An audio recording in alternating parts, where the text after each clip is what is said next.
Aloha, welcome to the channel. आज हम इस वीडियो के माध्यम से क्लासिफिकेशन को समझने की कोशिश करेंगे। आइए शुरुआत करते हैं।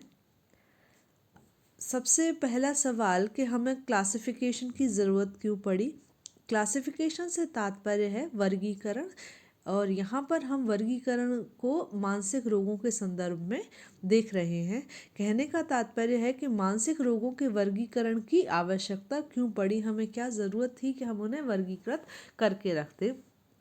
पहली बात, most sciences rely on classification. जितने भी इम्पॉर्टेंट साइंस हैं या जिन्हें सामान्य व्यक्ति साइंस मानता है, जैसे केमिस्ट्री हुआ, बायोलॉजी हुआ या और भी सब्जेक्ट, तो वो जो अपना कंटेंट है उनको कैटेगराइज करके ज़रूर रखते हैं। वहाँ पर क्लासिफिकेशन ज़रूर होता है।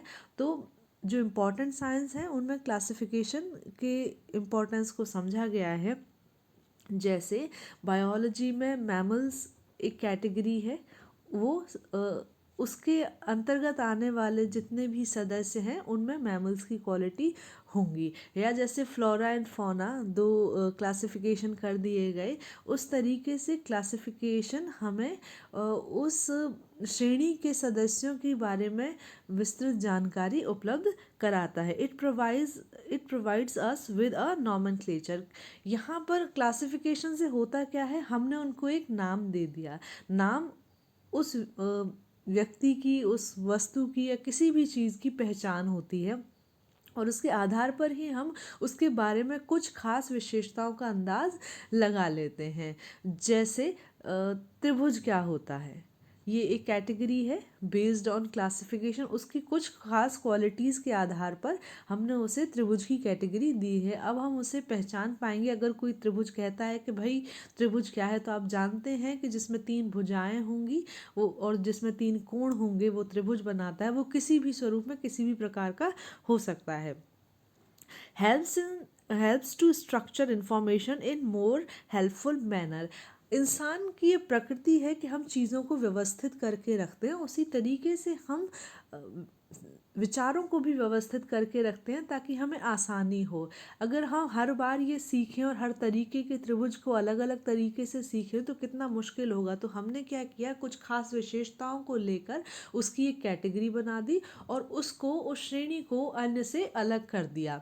तो जब हम त्रिभुज कहते हैं या चतुर्भुज कहते हैं तो हम इजीली आइडेंटिफाई कर पाते हैं कि इसमें ये कुछ खास स्पेसिफिक क्वालिफिकेशंस तो, क्वालिटीज़ तो होंगी ही होंगी, और इससे क्या होता है, हमारा समय बचता है।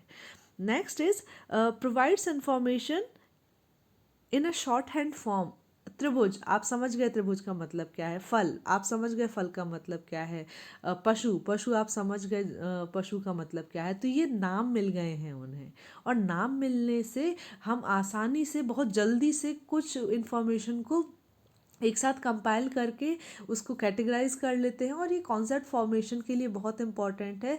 और कॉन्सेप्ट फॉर्मेशन जब हो जाता है कि पशु क्या होते हैं, पक्षी क्या होते हैं, मनुष्य क्या है, या कोई रोग है तो वो क्या है, तो इससे आपका जो मस्तिष्क पर पड़ने वाला जोर है कि हर बार आपको नई चीज़ सीखनी पड़ रही है, उसको कम किया जा सकता है, और उसको कम किया जाता है। यही ह्यूमन टेंडेंसी है कि हम चीज़ों को कैटेगराइज करके रख लें ताकि हमें उन्हें ढूंढने में ज़्यादा मशक्क़त न करनी पड़े। जैसे जब आपका कमरा बेतरतीब होता है, बिखरा रहता है, तो आपको अपने आवश्यक सामग्री को ढूंढने में बड़ा वक्त लगता है। लेकिन जब आप अपने कपड़े एक तरफ रख देते हैं, किताबें एक तरफ रख देते हैं, और कुछ और सामान है वो एक तरफ रख देते हैं, और जिसे आप कुछ भी नहीं समझ पाते कि भाई इसे कहाँ जाना चाहिए, उसे एक तरफ रख देते हैं, तो इससे जब आपको उस ज़रूरत की चीज़ की आवश्यकता होती है तो आसानी से आप उसे ढूंढ पाते हैं। तो इसी तरीके से ये वर्गीकरण आपने जो किया है, उसी तरीके से जब हमारे पास सब्जेक्ट मैटर होता है, जो कंटेंट होता है, उसको भी हम वर्गीकृत कर लेते हैं, और इससे हमें सूचनाओं को समझने में आसानी होती है। जैसे मुझे कोई टॉप चाहिए या कुर्ता ढूंढना है, तो मैं हर जगह नहीं ढूंढूंगी, मैं कपड़ों वाले सेक्शन में ही जाके उसे ढूंढूंगी। जैसे अगर मुझे पशुओं के बारे में जानना है तो पशुओं से संबंधित जो जानकारी है जहाँ पर वो उपस्थित होगी, मैं वहाँ पर जाके उसे समझूंगी। इस तरीके से classification and categorization is very important to compile information, right, और it saves our time as well. जल्दी से चीज़ें मिल जाती हैं, हम जल्दी से चीज़ों तक पहुंच जाते हैं और निर्णय और निष्कर्ष पर पहुंच जाते हैं।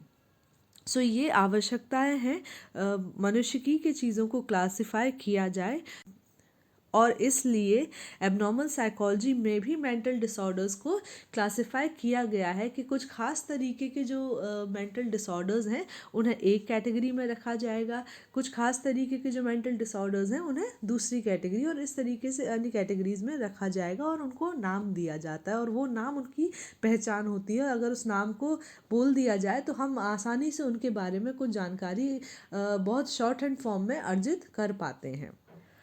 जितनी क्वालिटीज़ हैं क्लासिफिकेशन की, उसके साथ साथ वो कुछ परेशानियों को भी अपने साथ लेके आता है। तो डिसएडवांटेजेस ऑफ क्लासिफिकेशन अगर हम कहें तो पहली बात, short hand form leads to loss of information. हर व्यक्ति में या किसी एक कैटेगरी में रखे गए सारे व्यक्तियों में सारी विशेषताएं होना ज़रूरी नहीं है। हमने ब्रॉडली अगर उन्हें कैटेगराइज किया है तो कुछ हम छोटी छोटी क्वालिटीज़ को उनको नज़रअंदाज कर देते हैं और उनकी खास विशेषताओं को ध्यान में ही रखकर उन्हें कैटेगराइज करते हैं। इससे होता क्या है कि उनकी जो हो सकता है कोई खास विशेषता है वो छूट जाती है। So this short hand form leads to loss of information. हमारे को उनके बारे में एक विस्तृत जानकारी नहीं मिल पाती है कि ये हुआ क्यों है, किस वजह से हुआ है।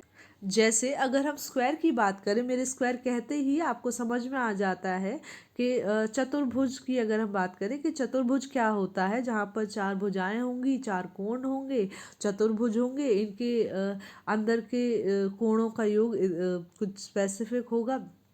तो इस तरीके से ये आपको एक बेसिक इन्फॉर्मेशन प्रोवाइड कराता है। लेकिन क्या सारे चतुर्भुज इसी तरीके के होते हैं, एक जगह एक जैसे होते हैं? और कुछ चतुर्भुज अलग अलग क्वालिटीज़ के होते हैं, उनकी कुछ खास खास विशेषताएं होती हैं जिन्हें यहाँ पर नहीं कैटेगराइज किया जाएगा। लेकिन जब हम चतुर्भुज की बात करते हैं तो आपके दिमाग में एक बेसिक इमेज बन जाती है कि अच्छा चतुर्भुज ऐसा होता है, लेकिन वो किसी और भी तरीके का हो सकता है।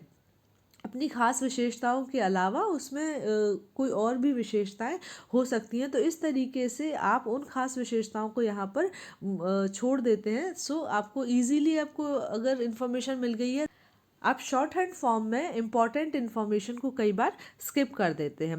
Causes stigma and stereotype. Stigma से तात्पर्य है कलंक या धब्बा जैसी चीज़।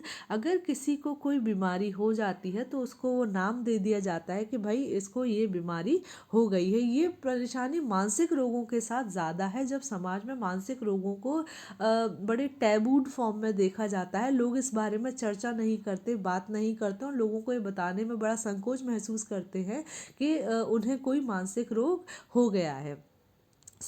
जब बीमारी का नाम दे दिया जाता है कि भाई किसी अमुक व्यक्ति को अमुक बीमारी हो गई है, इससे उन्हें लगता है कि उससे समाज में उनकी सम्मान को बड़ी हानि पहुंची है। This is very disgraceful to have a mental disorder. इस तरीके के विचार आते हैं। And stereotyping at the same time related to stigma is the problem of stereotyping. Stereotypes are automatic belief concerning other people that are based on minimal information।